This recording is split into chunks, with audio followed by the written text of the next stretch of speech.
नमस्कार दोस्तों, secret horror world में आप सभी का स्वागत है। हमारा देश किस्से, कहानियों और किंवदंतियों का देश है।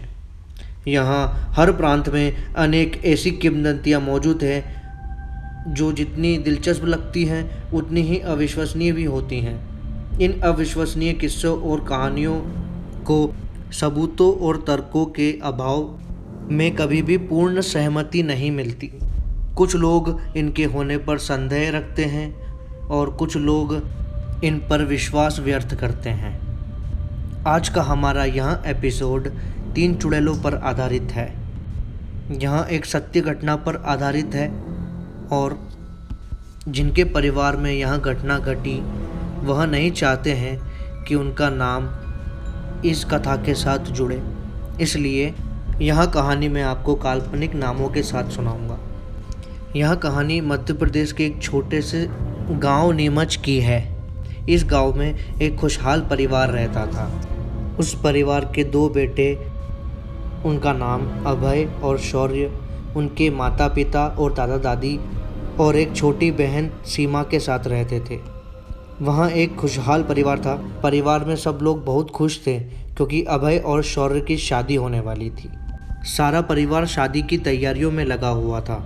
2 दिन बाद यहाँ से उन्हें बारात लेकर दूसरे गांव के लिए रवाना होना था। 2 दिन बीत चुके थे।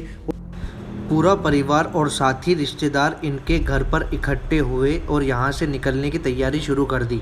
शाम को 7 बजे वहाँ सब बस में बैठकर रवाना हुए। वह शाम को 7 बजे यहाँ से निकले और सुबह की 8 बजे दूसरे गांव पहुँचे। वहाँ पर लड़की वालों का परिवार बारातियों का इंतज़ार कर रहा था। बारात आने पर बहुत ज़ोर शोर से उनका स्वागत हुआ।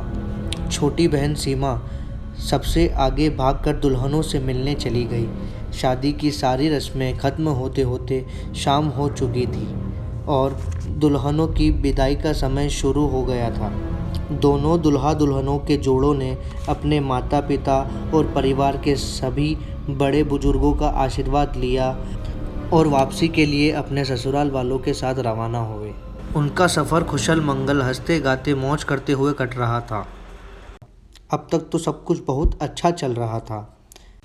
कुछ समय बाद रात के 2:30 बजे बस एक ढाबे पर रुकी। ढाबा बहुत पुराना था। ढाबे पर सिर्फ 2 लोग ही काम कर रहे थे। आसपास का इलाका जंगली और बिल्कुल सुनसान था। बस में से कुछ बुजुर्ग पुरुष उतरे शौचालय जाने के लिए, तो उनके साथ कुछ और लोग उतरे जिनमें कुछ महिलाएं भी शामिल थीं। अभय और शौर्य की माँ भी बस के बाहर थीं। उन्होंने अचानक देखा कि 3 औरतें कहीं से आ गई हैं और उन्होंने दुल्हन का जोड़ा पहन रखा है। वहाँ उन्हें देखकर आश्चर्यचकित हो गईं। उन्होंने आसपास नज़र घुमाकर देखने की कोशिश की कि उनके बस के अलावा यहाँ और कोई वाहन तो नहीं, लेकिन उन्होंने जब देखा तो पाया कि उनके बस के अलावा आसपास और कोई वाहन नहीं था। उन्हें लगा यहाँ कुछ तो गड़बड़ है। उन्होंने जैसे ही उन औरतों के पैरों को देखा तो उनके पैर उल्टे थे।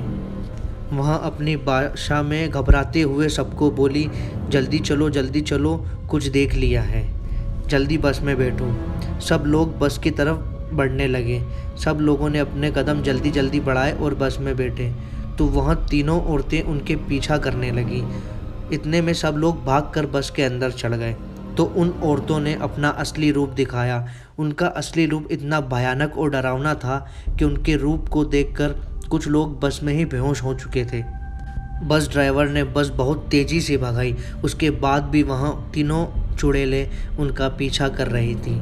वह बस के पीछे वाले शीशे को खरोद रही थीं, उछल रही थीं। यहाँ देखकर बस में बैठे कुछ लोगों ने हनुमान चालीसा पढ़ना चालू कर दी। उसके बाद उनकी रफ्तार थोड़ी धीमी हो गई और जैसे ही कुछ देर बाद देखा तो वहाँ तीनों चुड़ैल बस के आगे आ चुकी थी। ड्राइवर ने बस उनके ऊपर चढ़ा दी और तेज़ी से भगाई। ड्राइवर ने पीछे देखा नहीं, वह सिर्फ आगे गाड़ी भगाता गया। पीछे बैठे लोगों ने फिर से देखा तो वहाँ चुड़ैलें अभी भी उनका पीछा कर रही थी। इतने में सीमा ने देखा कि बस के दरवाजे पर उनकी दादी बैठी है। सीमा उनको रोकने जाने ही वाली थी कि उनकी दादी ने बस में से बाहर छलांग लगा दी और वहाँ तीनों चुड़ैलें उनकी दादी पर लिपट गई। और वह दृश्य देखकर सीमा ज़ोर ज़ोर से चिल्लाने लगी और रोने लगी, लेकिन वो कुछ नहीं कर सकती थी। ड्राइवर ने बस नहीं रोकी, वह बस तेज़ी से भगाकर वहाँ से निकल गया। अगर उनकी दादी बस में से बाहर नहीं कूदती तो उनमें से कोई भी आज जिंदा नहीं होता। यह सत्य घटना यहीं पर समाप्त होती है। तो मैं आशा करता हूँ कि आप सभी को यह कहानी पसंद आई होगी। अगर आपको यह कहानी अच्छी लगी और आप चाहते हैं कि मैं इस चैनल पर ऐसी और सत्य घटनाएं लाता रहूं, तो मेरे चैनल को सब्सक्राइब कीजिए और शेयर कीजिए और लाइक कीजिए, और मुझे कमेंट में ज़रूर बताइएगा कि आपको ये कहानी कैसी लगी। धन्यवाद।